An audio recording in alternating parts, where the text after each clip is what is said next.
Boa tarde. Eu falei para vocês que eu ia fazer um videozinho para explicar a matéria que eu ia explicar no dia de hoje, porque não foi possível entrar no Meet, né? O Meet travou e travou porque a internet estava fraca. Agora a internet ficou boa, mas vocês estão na aula de inglês, vocês vão ver esse vídeo depois. De qualquer forma, a gente pode compartilhar essa parte do conteúdo que ficou para trás. Nós estávamos estudando sobre as políticas indigenistas no segundo reinado. E para isso a gente introduziu, falando das políticas indigenistas no período da colônia e no primeiro reinado, né, no Império de Dom Pedro I. E agora, quando a gente fala da lei de terras, a gente vai acabar também fazendo um link com o período da República. Porque, assim, o Brasil existe porque houve a chegada dos portugueses, né? Aí o primeiro contato dos portugueses foi com os indígenas. Só que os portugueses aí criaram a colônia e a partir da colônia começou as dificuldades de relações com os indígenas. Até porque a colônia era escravista e os indígenas, muitas etnias, não conseguiram se submeter à escravidão. Os indígenas também tinham lá suas políticas, né, e alguns estilos, alguns grupos que eram guerreiros. Então, por exemplo, eles também tinham inimizade, tinham seus conflitos também, né, aqui no Brasil.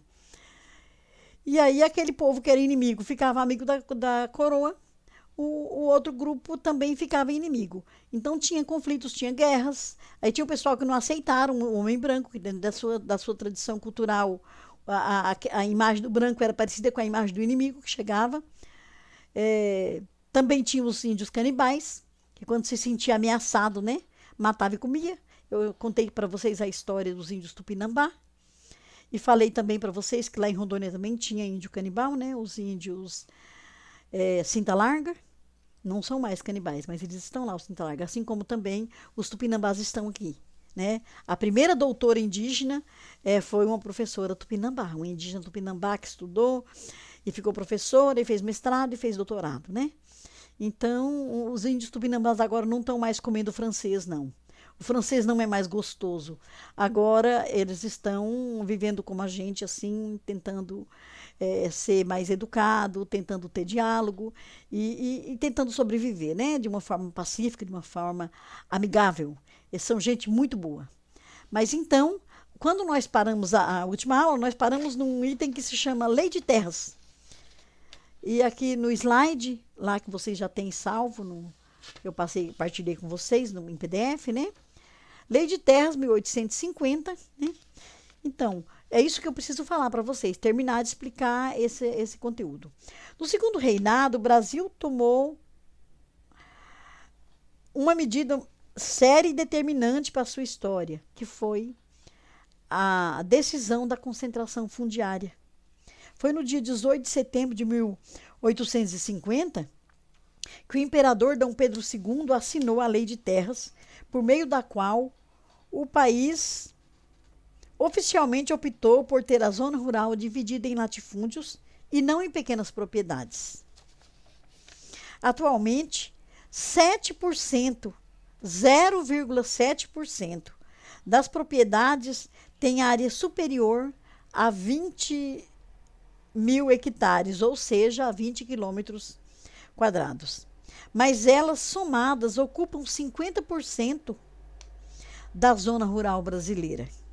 Por outro lado, 60% das propriedades não chegam a 25 hectares, ou seja, um quarto de quilômetro, né? E mesmo assim, tão numerosas, só cobrem 5% do território nacional. Os dados são do INCRA, Instituto Nacional de Reforma Agrária. Aí a gente vai dizer, mas o território rural está 60% na mão do pequeno agricultor, que só tem 5% do território nacional. 0,7% na mão do latifúndio, que tem 50% da terra, porque um tem 20 quilômetros, outro tem 50, outro tem 300, outro tem 500, é absurdo mesmo. Se você for para o lado de Goiás, Mato Grosso, Pará, você vai ficar apavorado com o tamanho da fazenda. Fazenda lá não é igual a fazenda aqui em Caruaru, não. Lá no Mato Grosso, lá no Pará, lá em Rondônia também, mas Mato Grosso, Goiás e Pará são as maiores, né? Na região amazônica também, no estado do Amazonas também, em Roraima. Uma fazenda dá 200, 300, 500 quilômetros. A pessoa roda 2 horas, 3 horas, 4 horas. Aliás, tem uma fazenda lá no Mato Grosso que se chama Fazenda Castanhal, que tem 4 sedes. Para ir de uma sede para outra, tem que ir de avião, porque não compensa ir de carro, não dá tempo, é muita coisa. Então, essa outra parte da propriedade rural foi a que passou pelo processo de reforma agrária no período da ditadura militar, que é mais a região do estado de Rondônia e Roraima, mas principalmente em Mato Grosso, mas principalmente o estado de Rondônia, e que teve esse projeto de reforma agrária conduzido pelo INCRA. Essa instituição INCRA já existia na época do governo militar do Brasil, em 64. Nós estudamos militar, vimos um resumo, né? O período militar de 64 até 84, esses 20 anos, ele fez a reforma agrária, resolveu alguns conflitos do sudeste e do sul do Brasil e demarcou o estado de Rondônia, demarcou o território federal do Guaporé, que passou a ser território federal de Rondônia, né? Demarcou, dando terrenos de 2 quilômetros. Então, nós temos 3 módulos da terra no Brasil. 25% de 1 quilômetro, 60% da terra das propriedades. 2 quilômetros, 33% da propriedade, né? E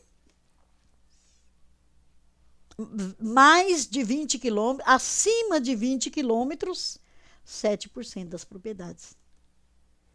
Essa ficou a distribuição da terra do Brasil, porque como o Brasil optou em ser latifúndio, e como o minifúndio resistiu, né, como o pequeno agricultor resistiu, então a gente tem esse tantinho de fazendas enormes e a quantidade sem terra nem se conta, né? Mas aí tem essas populações com terra assim, dessa forma diferenciada.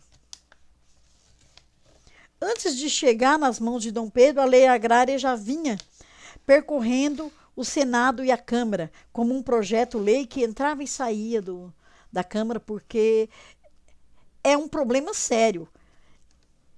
Lá no governo, que vocês vão estudar lá quando vocês estiverem no 9º ano, lá no governo do Jânio Quadros e do João Goulart, vai ser pego de novo esse projeto de reforma agrária. Vão querer fazer a reforma agrária para resolver, para lidar com o problema da terra no Brasil.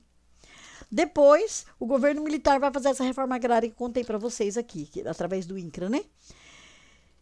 E depois, no governo Dilma, vai de novo o pessoal querer que reveja o módulo da terra, mas aí ela não vai conseguir fazer isso. Ela vai ganhar um impeachment antes de começar esse processo, né? Mas ela chegou a receber esses abaixo-assinados, essas reclamações, essas reivindicações, principalmente do movimento Sem Terra, né? E da Liga Campesina, desses grupos agrários que estão insatisfeitos e que têm conflito com o agronegócio e com os latifúndios no Brasil. Mas o nosso tema mesmo é a questão indígena, né? Então, a lei de terras aqui tem a ver com a questão indígena. O que aconteceu com essa lei de terras que foi feita e que deu direito ao latifundiário? A lei de terra dizia assim: toda terra devoluta, ela pode ser vendida. O governo pode vender a terra devoluta. O que é terra devoluta? A terra devoluta é a terra da comunidade indígena, onde o povo indígena estava morando. Era devoluta sim, porque antes dos portugueses chegarem no Brasil, ninguém comprava nem vendia nada, não tinha moeda, indígena não tinha moeda. Indígena tinha até trocas, negócios, acordos, convites para festa e tudo, casamentos. Uma das trocas que os indígenas mais faziam com aqueles aliados seus, com aproximação linguística e cultural, era casamento. Então, vamos dizer que lá no Mato Grosso, o indígena Zoró podia casar com o indígena Cinta Larga. Por que podia casar com Cinta Larga? Porque entre a aldeia do Zoró e a aldeia do Cinta Larga tem um rio, o Rio Roosevelt, homenageando lá aquele governo dos Estados Unidos da época da Guerra Fria. Vocês vão estudar a Guerra Fria também só o ano que vem, no 9º ano. Então, mas assim, tem o Rio Roosevelt, né? Icabepéua, na língua indígena do Zoró, o nome do rio é Icabepéua.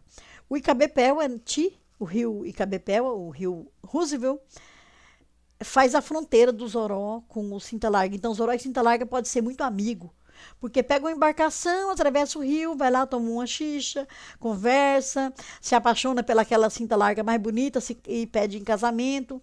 Aí casa, agora o cinta larga também tem que visitar o genro, aí vai lá no Zoró e leva o filho jovem dele, que gosta do outro Zoró, e aí vai fazendo casamento e convida para festa e assim por diante. Porque tem um rio no meio, aquele rio demarca. A margem direita do rio estão o Cinta Larga, a margem esquerda do rio estão os Zoró. Eu nem me lembro se a margem é essa, mas assim, é só para a gente visualizar como eram as fronteiras indígenas. Indígena Zoró e indígena Suruí também tem aproximação linguística e cultural, mas tem uma inimizade, porque não tem nenhum rio que divide, que faz fronteira entre o Suruí e o Zoró. Aí, o indígena que não tem fronteira por rio, a fronteira é por terra. Fronteira por terra é uma fronteira assim móvel. Porque digamos que o Zoró diz, até aquele pé de castanheira, esse é meu terreno, para lá é do Suruí. Só que o Suruí também diz, até aquele pé de castanheira é meu terreno, para lá é o do Zoró. Aí chega lá na castanheira, o Suruí vai coletar castanha. Aí o Zoró chega para coletar castanha no pé de castanha dele, né? E o Suruí tá ali coletando castanha. É inimigo. É inimigo, porque o pé de castanha é meu, ele tá vindo roubar minha castanha, né? O Suruí vai dizer a mesma coisa, o pé de castanha é meu. Onde é que vem esses caras? Aliás, Zoró é um termo que o Suruí tentou traduzir para a FUNAI, dizer choró, o choró. Choró, que a FUNAI entendeu como Zoró e colocou como Zoró, os cabeças seca, os sem pensamento, sem juízo, doido, né? E, na verdade, a gente fala também de Zoró quando diz que a pessoa é meio doida, assim, o Zorozinho, tá meio bebinho, tá meio doidinho, né? Infelizmente, foi isso mesmo que os Suruí pensaram a respeito daquela etnia que eles tinham fronteira por terra. Então, eles eram inimigos, de vez em quando davam umas flechadas, davam uma confusão danada. E quando o Suruí aparecia querendo casamento com uma Zoró, levava flechada também, era um conflito danado. Já com o Cinta Larga não tinha conflito. Não tinha conflito porque o rio fazia a demarcação. Para ir do outro lado do rio, chegava na beira do rio e gritava, assoviava. Se o outro respondesse o assovio, aí sim pegava o barco e atravessava o rio. Porque diz, não, ele está me aceitando, tá me respondendo, está me acolhendo, está dizendo olá, né? Então vamos lá. Conhecer esse pessoal bacana que respondeu o nosso assovio, né? Diferente daquele que você vai coletar a sua fruta e você encontra o cara debaixo do teu pé de fruta, né? Sem te avisar que está lá coletando. Então, também tinha os conflitos indígenas. A lei de terra, ela chega e diz, essas terras todas são devolutas. E cadê os que estão morando lá dentro? Não interessa os indígenas, essa terra é devoluta. Aí os fazendeiros vão comprar essa terra, vão vender essa terra, que quem é dono? Quem é dono é o imperador agora, claro, porque se é devoluta é do Brasil, se é do Brasil é do imperador. O imperador quem manda, ele quem vai vender essa terra.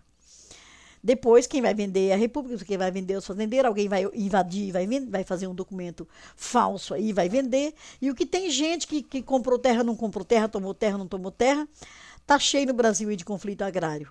Esse é um outro tema para a gente pesquisar em um outro momento. Com a criação, com a ideia de terra devoluta e com a criação da lei de que a terra devoluta é para ser vendida, indígena não tem dinheiro. Os indígenas foram colocados numa situação de invasor da terra. Se a terra é devoluta, o índio não comprou e está morando lá, então ele invadiu. Porque ele não possuía título da terra que ele ocupava. Então ele não tinha documento, papel, então ele não era dono. Ele está morando lá, então ele invadiu.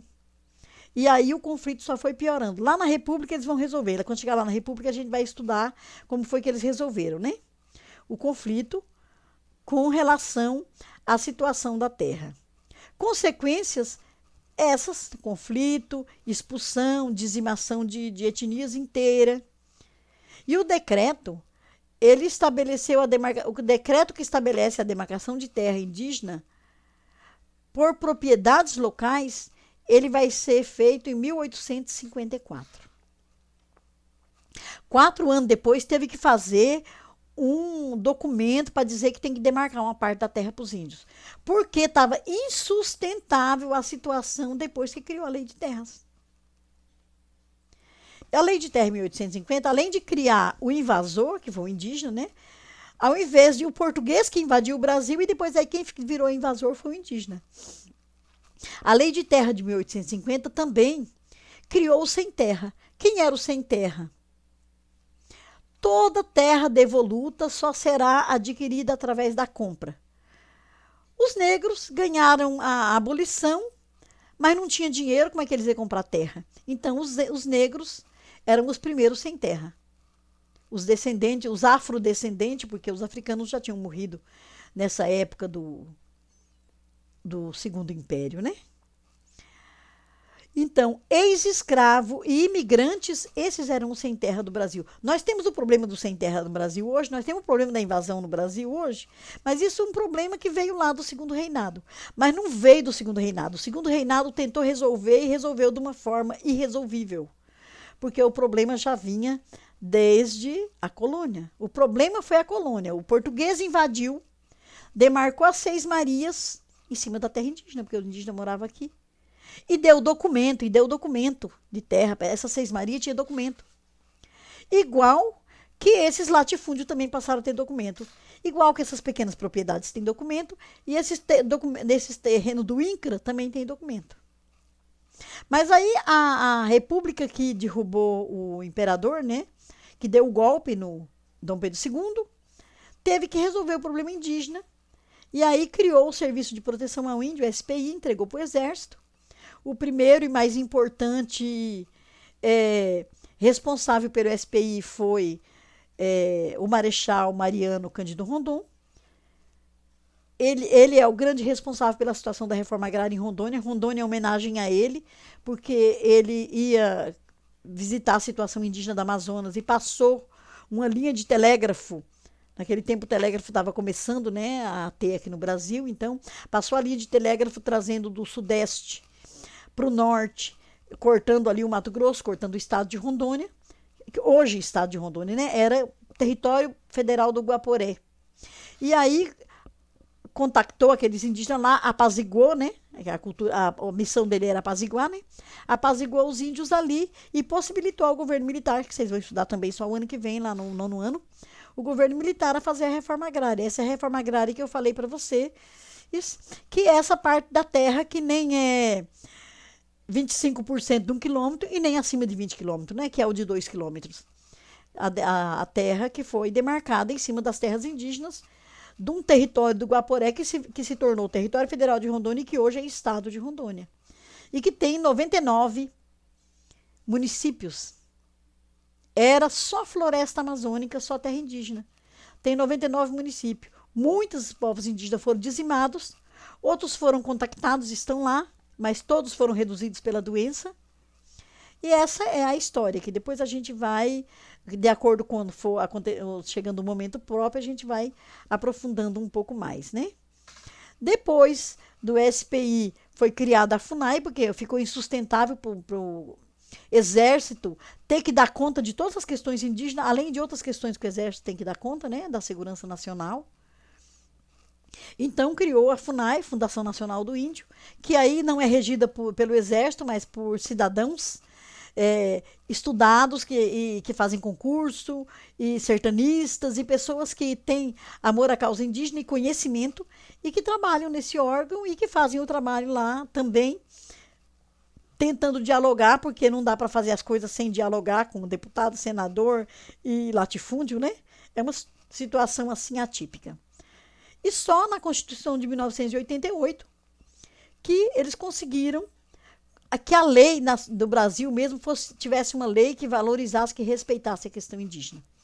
E até hoje é uma luta para que essa lei entre na prática. Muito obrigada, um grande abraço. Até quarta-feira, quando a gente vai estudar sobre os afrodescendentes no reinado de Dom Pedro II.